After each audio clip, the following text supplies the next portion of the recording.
मध्य प्रदेश में लोकसभा चुनाव का पारा चढ़ता जा रहा है। छिंदवाड़ा में कांग्रेस प्रत्याशी नकुल नाथ के लिए इस बार राहें आसान नहीं लग रही। दरअसल इसका कारण नकुल नाथ के पिता कमलनाथ के करीबियों का पार्टी से किनारा कर जाना है। बीजेपी की रणनीति कमलनाथ के गढ़ में सेंध लगाने की है। हालांकि छिंदवाड़ा सीट 1980 से कमलनाथ परिवार के पास है। बीजेपी के बंटी साहू नकुल नाथ को चुनौती दे रहे हैं। रिपोर्ट देखिए।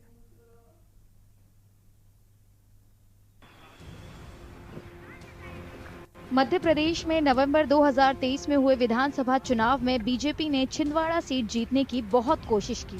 पार्टी के बड़े बड़े नेताओं ने यहां प्रचार किया, लेकिन बीजेपी छिंदवाड़ा विधानसभा सीट पर कमलनाथ को नहीं हरा सकी।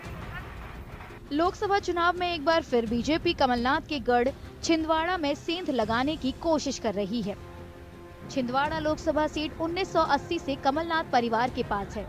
इस दौरान बीजेपी नेता और मध्य प्रदेश के पूर्व मुख्यमंत्री सुंदरलाल पटवा ने 1997 के उपचुनाव में कमलनाथ को हराकर केवल 1 साल के लिए ये सीट अपने पाले में कर ली थी।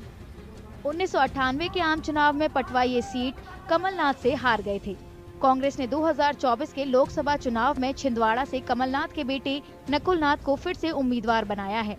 अलायंस की पार्टियां हैं वो इकट्ठी हुई, एक मैसेज भी गया है। आपको लगता है कि उसका प्रभाव इस लोकसभा चुनाव में पड़ने वाला है? बिल्कुल पड़ेगा। आज की पब्लिक बड़ी समझदार है, इंटरनेट से जुड़ी हुई है, फेसबुक से जुड़ी हुई है, व्हाट्सएप से जुड़ी हुई है, न्यूज चैनल बतेरे हैं, पब्लिक टीवी देखती है, पब्लिक समझदार है, पब्लिक भाजपा को मुंह तोड़ जवाब देगी। वहीं बीजेपी ने छिंदवाड़ा लोकसभा सीट पर नकुल नाथ के खिलाफ बंटी साहू को उतारा है। 2023 के विधानसभा चुनाव में भी बंटी ने छिंदवाड़ा में कमलनाथ के खिलाफ चुनाव लड़ा था, लेकिन वे हार गए थे। हालांकि इस बार भी कांग्रेस उम्मीदवार की तरह ही साहू पर अपनी आसान जीत का भरोसा जता रही है। कहीं ना कहीं छिंदवाड़े में इन्होंने हमेशा धन बल का उपयोग किया, माफियाओं का उपयोग किया, डरा करके, धमका कर।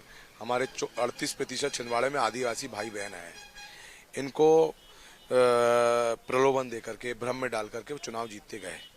लेकिन जो पिछले 5 वर्षों में हुआ है उसके परिणाम दिखना चालू हो गए। नकुल नाथ जी जो हैं आदिवासियों का अपमान कर रहे हैं, आदिवासियों को बिकाऊ कह करके संबोधित कर रहे हैं, आदिवासियों को गद्दार कहने का पाप नकुल नाथ ने किया है। तो हमारे छिंदवाड़े के आदिवासी भी समझ चुके हैं, छिंदवाड़े की जनता समझ चुकी है कि इस बार इनको सबक सिखाना है। और पहली सीट मध्य प्रदेश में अगर कोई होगी तो छिंदवाड़ा होगी और पूरे 29 कमल फूल की माला हम मोदी जी को अर्पित करेंगे। साहू 2019 में छिंदवाड़ा में हुए उपचुनाव में भी कमलनाथ से हार गए थे। कुछ राजनीतिक जानकारों का मानना है कि बड़े पैमाने पर कमलनाथ के करीबियों ने कांग्रेस छोड़ दी है। फिर भी बीजेपी के लिए छिंदवाड़ा में नकुल नाथ को हराना आसान नहीं होगा।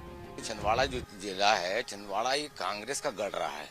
1980 में जब इंदिरा गांधी ने जब यहाँ कमलनाथ को सौंपा था, उन्होंने अपने तीसरे पुत्र के नाम से यहाँ सौंपा था, तो कमलनाथ का एक अपना एक व्यक्तिगत प्रभाव ऐसा हुआ कि उन्होंने छिंदवाड़ा जो कांग्रेस का गढ़ हुआ करता था उसको अपने प्रभाव से कमलनाथ का गढ़ में रूप में परिवर्तित कर दिया। लोकप्रियता की अगर बात करें तो लगातार वो जीतते आ रहे हैं।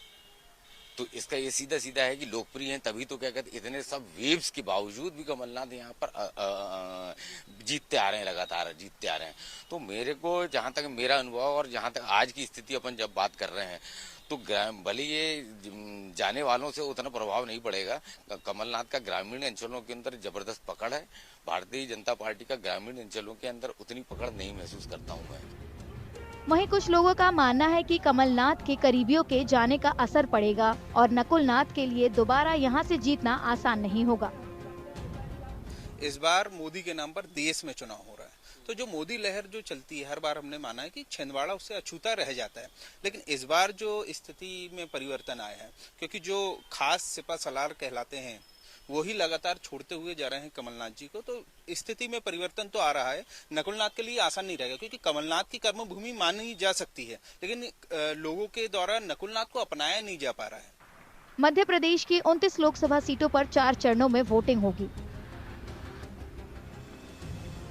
मध्य प्रदेश की छिंदवाड़ा सीट अकेली ऐसी सीट है जिसे बीजेपी 2019 में नहीं जीत सकी थी।